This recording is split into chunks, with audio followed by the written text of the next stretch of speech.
Today on Ballistic Barbecue out of Mamaroneck, New York, I'm going to be cooking up Walter's hot dog from Walter's Hot Dog Stand. And when you're done watching this video, if you don't mind, go check out my buddy Tom out of Tom's Test Kitchen. He's the one that brought this hot dog to my attention, and he did a video himself. Let's get going.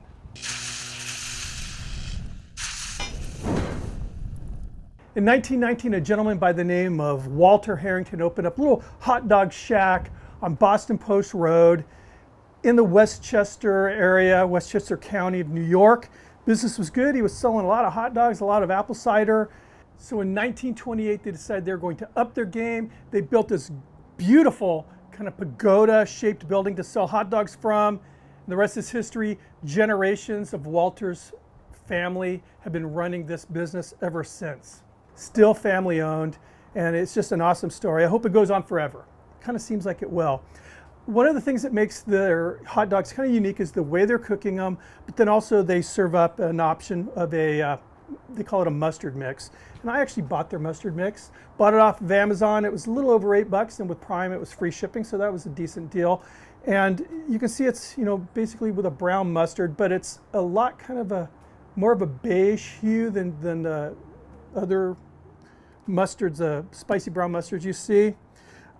So initially I wanted to just make it from scratch. I bought a mustard powder that had the same kind of tint to it, and I wasn't getting the texture right. The texture is a little bit more grainy than this is.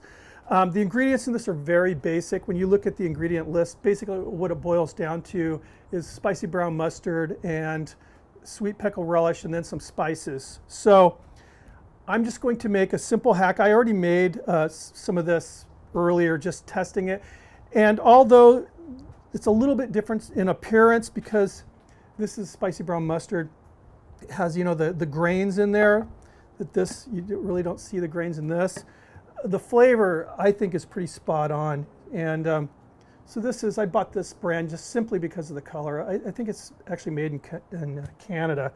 So I have the spicy brown mustard, and I am not measuring anything here. Or this is actually stone ground mustard. And I have her sweet relish, sweet pickle relish. And you'll see in this relish there are little pieces of red bell pepper, which is on the ingredients list. And I'm going to put in a couple scoops of that and then some of the juice. Give this a mix. So all in all, I have about 3 of these plastic teaspoons in here. And just a little bit of paprika.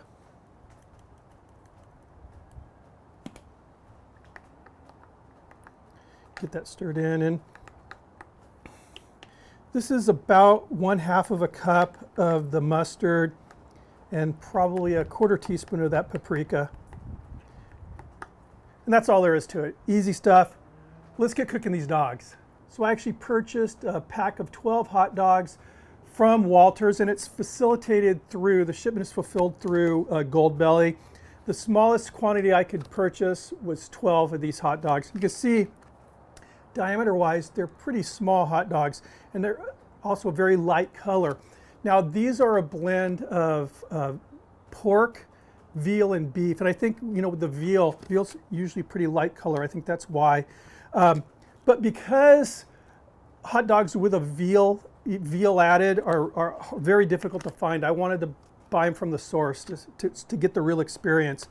And I'll tell you this. These were not cheap.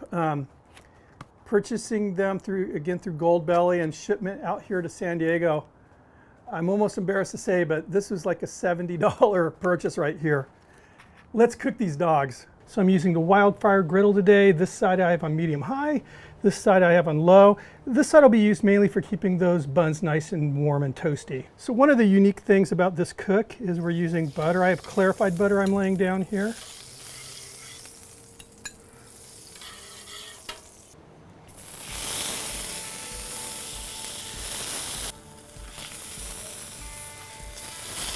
These dogs have almost an octagon shape to them. So basically we're going to cook one side, get them nice and toasted, flip them, toast the other side, then we're going to actually split these hot dogs. Just get a little of this butter over here. Don't want too much butter on this side here.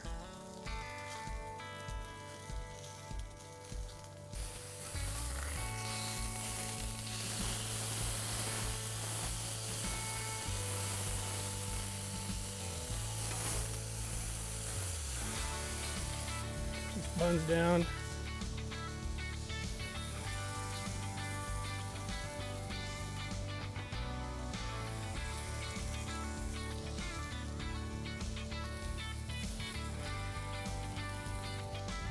Okay, now what I'm going to do is take this hot dog and split it right down the middle here.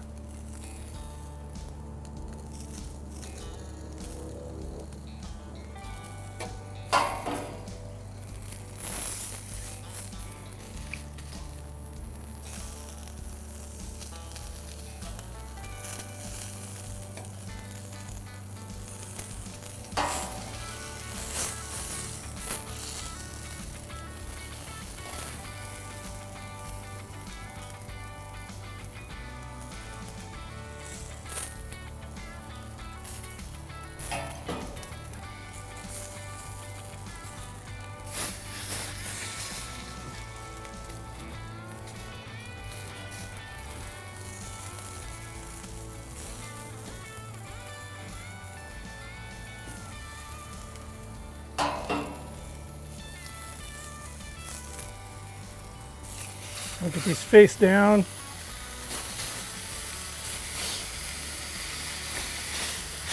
Beautiful color on those.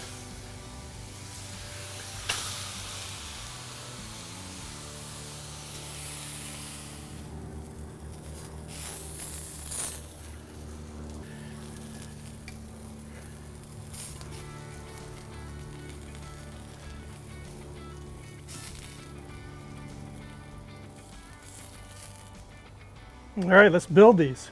And here we are. Now we're just going to dress them. I'm going to alternate. I'm going to use some of their mustard mix and then mine, see how I did. So with this in the bottle here, when they're applying it there, they have a big kind of a container. They're just using a spreader knife.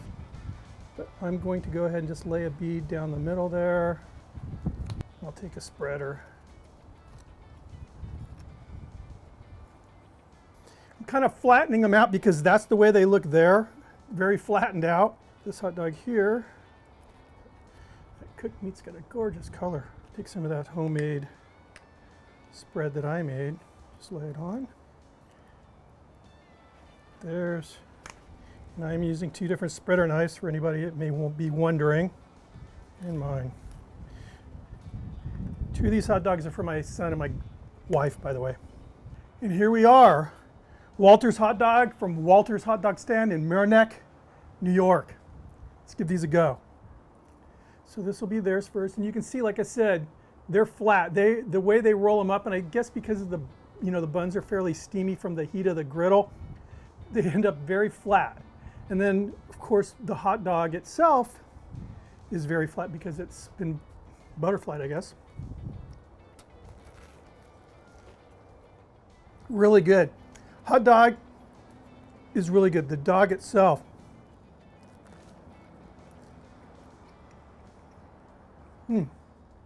They'll also make a double where they stack 2 of these butterflied hot dogs on top of one another. That meat though in the hot dog is really good. I mean, it has a slightly, a sweeter flavor than like an all beef hot dog. There's mine.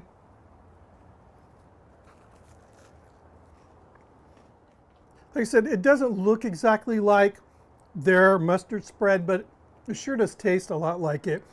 I mean, their spread, it's very mustard forward, spicy mustard forward, and it has, the definite sweet pickle relish in there as well. This is really good. I like this hot dog. And we used to do these kind of split hot dogs every once in a while at home when I was growing up. You get that more of that Maillard reaction, on that flat surface. It's really good. I truly believe that my version of that sauce is a very acceptable copycat. Like I said, just little differences in the looks. That being said, there's if you wanted the real thing, it's $8 and some change from Amazon, so it's not that expensive, but it's good. And as far as the hot dogs, I mean, these definitely taste, let me try the piece of the dog. It's a really good dog.